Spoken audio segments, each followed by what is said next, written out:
피곤한 몸과 마음을 깨우고 새벽님에 나오신 성도님들 사랑하고 축복합니다. 오늘 주님께서 주신 말씀, 생명의 말씀을 가지고 오늘 세상 속에 살아가는 성도님들에게 우리 주님의 보호하심과 사랑과 은혜가 넘치길 간절히 소망하겠습니다.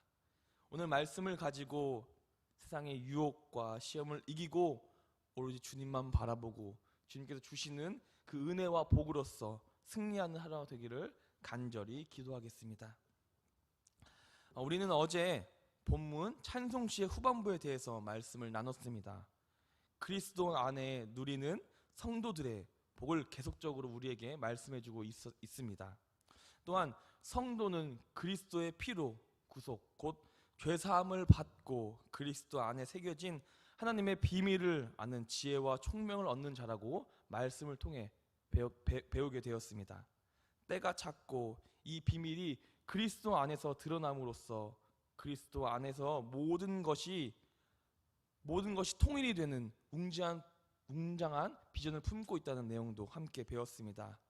이 일을 위해 성도를 그리스도 안에서 구원의 영광을 주셨고 성도들이 누릴 복은 그들의 성령의 사역이 과정을 통해 우리에게 영광을 주셨다고 함께 배우게 되었습니다. 그 후 오늘 본문의 내용입니다. 성도들에게 놀라운 복을 허락하신 약속과 창조주 하나님을 향한 웅장한 찬송시를 마친 후 이제는 성도들을 위해 드리는 바울의 첫 번째 기도의 내용이 오늘 본문입니다. 오늘 본문에는 바울이 가장 먼저 하나님께 감사 기도를 드린 후 성도들이 부르심, 그 소망을 알기 위해 또한 그 기업의 영광의 풍성함과 그리고 우리 주님이 베푸신 능력의 지극히 크심을 알기 위해 기도로 간구하라고 우리에게 말씀하고 있습니다. 바울은 기도 후 우리 주님께서 어떻게 그리스도를 높여 교회의 머리로 삼으셨는지 또한 그것을 영적으로 깨닫고 바울은 그것으로 인해 놀라움을 금치 못하고 그 자리에서 감탄하고 더욱더 주께 간구하고 기도하고 있는 내용이 오늘 본문의 내용입니다. 오늘 본문은 크게 네 부분으로 나눌 수 있습니다. 가장 먼저 15절부터 16절은 감사의 기도, 그 후 17절에서부터 19절은 그 감사의 기도의 내용, 또한 20절부터 21절은 그리스도를 높이심 내용, 그리고 마지막 부분은 22절, 23절은 교회의 머리로 삼으심에 관한 말씀의 내용입니다. 오늘 본문 15절과 16절을 한 목소리로 읽도록 하겠습니다. 이로 말미암아 주 예수 안에서 너희의 믿음과 모든 성도를 향한 사랑을 나도 듣고 내가 기도할 때에 기억하며 너희로 말미암아 감사하기를 그치지 아니하고. 아멘. 바울은 성도들이 예수 안에서 어떤 존재로 또한 어떤 복을 누리게 되는지 설명해 주었고 이제는 그런 복된 삶을 현실로 살아가고 있는 성도들에게 구체적인 소식을 듣고 우리 주님께 감사 기도하라고 권면하고 있습니다. 지금 바울은 감옥에 있는 상황입니다. 감옥에 있는 이 시기는 바울의 삶에 있어서 가장 힘들고 어려운 때입니다. 하지만 바울은 그 힘듦과 어려움에 있어서 낙심하고 원망하고 불평과 분노 속에 살아가는 것이 아니라 오히려 그 주님께 모든 것이 감사하다고 그렇게 기도하고 있는 내용입니다. 더욱더 이 상황 속에서 더욱더 주님만 바라보고 주님의 은혜를 느끼면서 눈물로써 기도를 드리고 있는 것입니다. 더 나아가 16절 후반절에 보면 감사하기를 그치지 아니하고 라는 말씀이 나오게 됩니다. 즉 우리의 인생의 모든 것을 감사하고 주님을 만날 때까지 우리는 감사로서 모든 걸 나아가 감사를 멈추지 말라는 권면의 내용입니다. 모든 것이 시작과 끝이 바로 감사로 나아가 감사로 끝을 맺어야 한다는 것을 의미하고 있는 것입니다. 이런 말이 있다고 합니다. 세상에 가장 지혜로운 사람은 배우는 사람이고 세상에서 가장 행복한 사람은 감사하며 사는 사람이다. 맞습니다. 감사는 행복, 사랑, 기쁨 이 모든 것의 시작이고 근본입니다.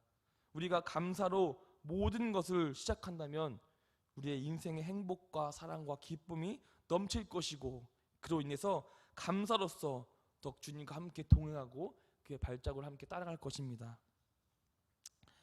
더 나아가 진정으로 참된 주님을 믿는다면 우리는 감사할 수밖에 없습니다.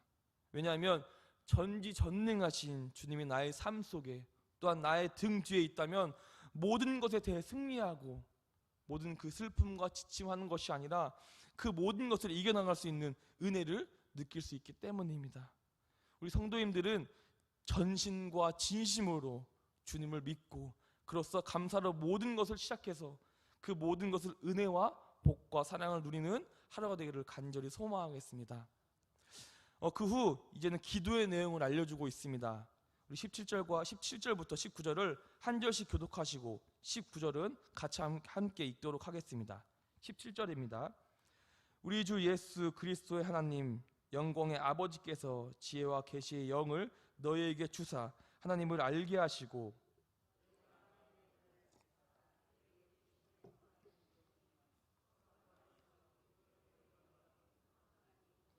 함께 읽도록 하겠습니다. 그의 힘의 위력으로 역사하심을 따라 믿는 우리에게 베푸신 능력의 지극히 크심이 어떠한 것을 너희로 알게 하시기를 구하노라. 아멘. 가장 먼저 우리는 영광의 아버지 하나님께 우리에게 지혜와 계시의 영을 주셔서 하나님을 알 수 있는 기도를 드려야 합니다. 마음의 눈을 밝혀 부르심의 소망, 그 기업의 영광스러움과 주의 능력을 깨닫기를 간구하는 기도를 해야 한다는 것입니다. 즉 계시의 영, 그 모든 것은 바로 믿음의 눈을 의미하고 있습니다. 그 믿음의 눈으로서 우리 하나님의 능력을 볼 수 있게 기도해야 한다는 바로 내용인 것입니다. 우리 주님의 능력은 무궁무진하고 불가능한 것이 없으십니다. 가장 큰 능력은 바로 그의 아들 예수님을 죽은 자 가운데서 다시 살려 하늘과 땅의 모든 권세를 다스리는 참되신 왕으로 세운 것이 우리 하나님의 가장 큰 능력입니다.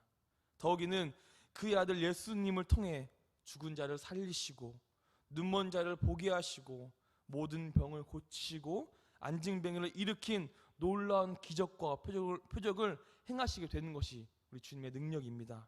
바로 이 능력을 볼 수 있는 믿음의 눈을 가지게 해달라고 우리는 기도를 해 나가야 한다는 것입니다.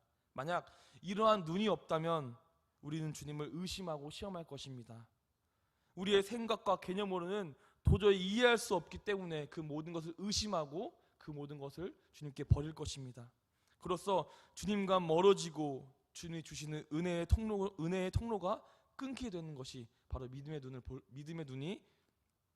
눈으로 보지 않게 되는 것입니다. 하지만 믿음의 눈으로 본다면 우리는 그 모든 것이 영광이 되고 은혜가 되고 더욱더 주님을 향한 그 마음이 넓어지고 깊어지고 진해질 것입니다. 또한 믿음의 눈으로만 볼 수 있는 주님의 방향과 마음과 뜻을 알 수 있을 것입니다. 우리가 주님의 길을 따라갈 수 있게 된다는 것이 바로 믿음의 눈으로 볼 수 있는 것입니다. 우리 성도님들은 이렇게 믿음의 눈을 보게 해달라고 기도하는 사람이 되기를 간절히 원하겠습니다. 마지막으로는 그리스도 안에 나타난 하나님의 능력에 관한 내용을 우리에게 설명해 주고 있습니다. 20절부터 23절을 같이 한 목소리로 읽도록 하겠습니다. 20절입니다. 그의 능력이 그리스도 안에서 역사하사 죽은 자들 가운데서 다시 살리시고 하늘에서 자기의 오른편에 앉히사 모든 통치와 권세와 능력과 주권과 이 세상뿐 아니라 오는 세상에 일컫는 모든 이름 위에 뛰어나게 하시고 또 만물을 그 발 아래 복종하게 하시고 그의 만물 위에 교회의 머리로 삼으셨느니라. 교회는 그의 몸이니 만물 안에서 만물을 충만하게 하시는 이에 충만함이니라. 아멘. 주님의 능력은 우리가 생각할 수도 없는 범위에서 여전히 지금도 행하여지고 있습니다. 그의 아들로 하여금 세상의 모든 죄를 사하여 주시고 대신 돌아가게 하셔서 죽은 자들 가운데서 바로 살리신 게, 그로 인해서 세상을 구원하신 게 우리 주님의 능력 중에 하나인 것입니다. 또한 만물에 대한 통치와 권세와 지휘권이 바로 그리스도에게 있는 것입니다. 그리스도 예수님으로 말미암아 우리 하나님의 능력과 통치는 이 땅의 교회를 통해 구현될 것입니다. 바로 교회의 머리가 그리스도이고 그리스도의 몸이 바로 교회가 된 것입니다. 우리 하나님의 능력은 전능하신 그리스도로 말미암아 그의 몸인 교회를 통해 현실의 모습 속에 우리에게 보여주고 있는 것입니다. 교회는 우리 하나님의 크신 능력에 붙들려 있는 영광이 충만한 그리스도의 몸인 것입니다. 바로 우리 산들교회가 그런 교회가 되기를 간절히 원하겠습니다. 우리 하나님께서 우리 예수님을 통해 능력을 행하여 주시는 그 교회, 주님의 머리가 되는 교회가 바로 산들교회가 되어야 한다는 것입니다. 그렇다면 그 교회를 섬기는 우리는 그리스도의 능력을 통하여 그 승리로서 살아가고 주님께서 그 모든 것을 우리에게 책임져 주시고 그 모든 것을 이길 수 있게 주님께서 우리에게 복을 주실 것입니다. 사랑하는 산들교회 성도님들, 우리 하나님께서 예수님을 통해 능력을 행함을 믿어야 합니다. 마음의 눈, 즉 믿음의 눈으로 가지고 그 모든 것을 바라보고 주님의 진정된 마음과 뜻과 그 발자취를 믿음의 눈으로서 참되게 바라보아야 한다는 것입니다. 그것이 바로 산들교회 성도님들 되기를 간절히 원하겠습니다. 모든 것의 시작을 감사로서 시작하고 감사로서 끝내고 감사의 기도를 드리고 모든 것이 주님께 향하는 그런 삶을 살아야 한다는 것입니다. 이것이 바로 참된 그리스도인이고 주님의 참된 아들과 딸들의 모습인 것입니다. 이 말씀을 가지고 오늘 하루도 주님의 사랑을 느끼고 은혜와 품 속에서 복된 하루를 살아가고 승리의 하루를 살아가는 산들교회 성도님 되기를 간절히 원하고 간절히 기도하겠습니다. 오늘 말씀을 기억하면서 다 같이 기도로 나가겠습니다. 우선 우리가 주님의 능력을 볼 수 있는 믿음의 눈을 가지게 해달라고 우리 기도하겠습니다. 우리의 눈으로만 보고 의심하고 시험하는 것이 아니라 마음의 눈으로, 즉 믿음의 눈으로 창조주 하나님의 그 모든 마음과 뜻을 바라보고 그의 능력을 느끼면서 더욱더 주님의 은혜와 사랑과 그 복된 삶 속에 살아갈 수 있게 주님이 주시는 참된 평화와 기쁨을 느끼게 달라고 우리 기도하겠습니다. 다음은 우리 산들교회를 위해서 기도하겠습니다. 산들교회 가는 모든 일에 있어서 주님께서 항상 함께해 주시고 우리의 뜻과 마음이 우선시 되는 것이 아니라 주님의 마음과 뜻이 항상 우선시 되어 그 모든 것이 주님으로부터 시작하고 그 모든 과정과 일정의 삶 속에 주님의 사랑과 은혜가 넘치게 달라고 기도하겠습니다. 또 마지막으로 우리 산들교회 환우들과 새 가족들을 위해서 또 우리 성도님들 각자가 가지고 나온 기도 제목을 위해서 주여 한번 부르짖고 기도로 나아가겠습니다. 주여